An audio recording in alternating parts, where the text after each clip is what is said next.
Your computer's fast storage? That's probably an SSD.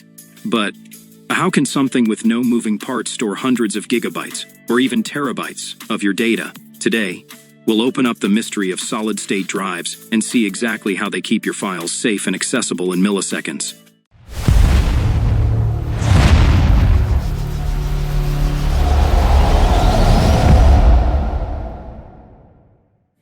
A solid-state drive, or SSD, is a storage device that uses flash memory to store data. Unlike old hard drives with spinning magnetic disks, SSDs have no moving parts, making them faster, quieter, and more durable.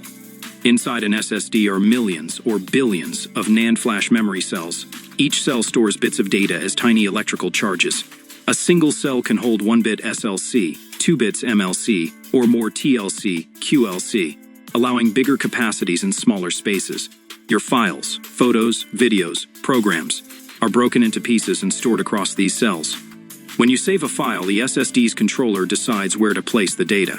It uses transistors to trap or release electrons, representing binary zeros and ones.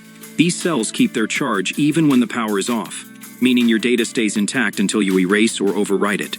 Because SSDs can access any memory cell instantly, without waiting for a disk to spin, they're lightning fast. They also use techniques like wear leveling to spread writes evenly, extending their lifespan. Each cell can only be written to a certain number of times before it wears out.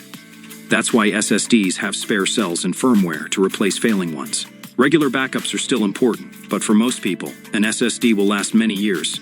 So, SSDs are basically huge grids of tiny electronic memory cells managed by a smart controller, delivering speed and reliability far beyond old hard drives.